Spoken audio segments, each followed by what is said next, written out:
Olá, eu sou o pastor Fernando Henrique, da Comunidade Cristã Nova Vida. Estamos aqui no nosso espaço, estudando nessa série Discipulado, o tema O Pecado, parte 5. Um tema amplo, como nós temos compartilhado. Na última reflexão, nós compartilhávamos sobre os passos da tentação, os passos para a queda que o pecado proporcionou ao homem e a transgressão, trazendo a separação, trazendo a morte espiritual, a morte física e a pior morte, a morte eterna. Adão e Eva, ao transgredirem, de fato continuaram vivos, mas embora estivessem vivos biologicamente, em seu coração, a natureza do pecado veio habitar e essa natureza proporcionou a eles a separação da comunhão deles com Deus. E essa morte espiritual trouxe como consequência a morte física, e a morte física, uma vez provada, o homem sem Deus, o homem sem Cristo, é lançado na morte eterna, ou seja, eternamente banido da presença de Deus. A palavra morte em hebraico significa separação. Nós temos uma tendência muito grande de olharmos para os textos da Bíblia Sagrada que falam sobre a morte. Exemplo, o salário do pecado é a morte. Não é a morte física que ele está se referindo, é primariamente a morte espiritual, a separação da comunhão de Deus com o homem.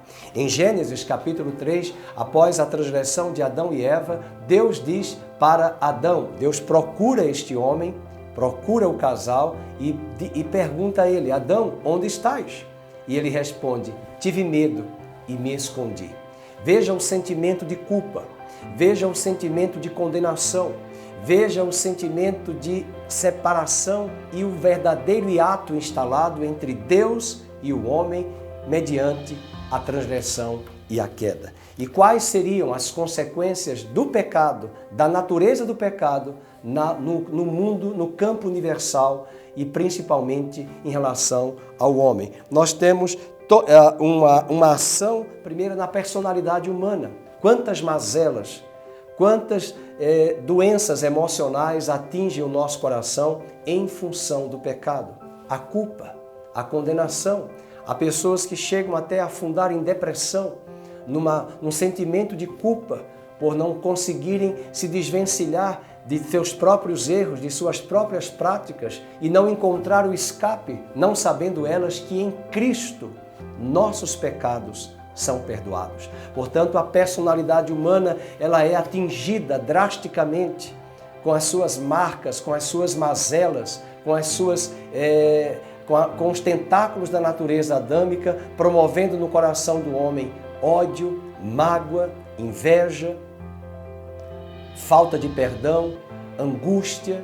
E todas estas mazelas estão citadas no capítulo 8 de Romanos, dizendo que a criação geme e chora, aguardando o dia da sua própria redenção. Além disso, a conversação humana, a forma como os homens se debatem, os homens são enveredados por caminho de guerras, de querelas, de contendas, não só guerras mundiais, mas até dentro da sua própria casa, dentro do ambiente de trabalho, por questões até pequenas que poderiam ser trabalhadas ali, mas a natureza do pecado afeta não apenas a nossa relação com Deus, mas também a nossa relação com o próximo, o nosso semelhante. Além disso, a conduta humana, homens que são escravizados em vícios, em práticas que destroem a sua própria vida.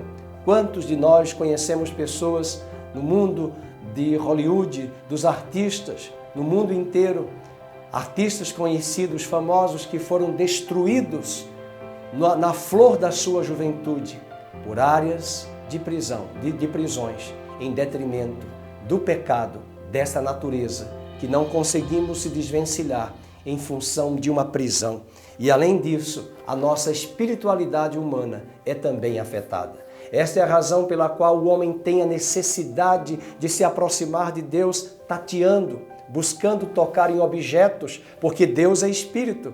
E o pecado distanciou-nos e separou-nos de Deus. E nós temos a necessidade de criar deuses concretos, em forma humana, para tentarmos nos relacionar com estes deuses, quando na verdade Jesus vem à terra e diz à mulher samaritana: Deus é espírito e importa que os que o adorem em espírito e em verdade. Nós não precisamos de imagens, de objetos, porque a natureza de Deus é espírito e a nossa adoração a Ele será de espírito para espírito.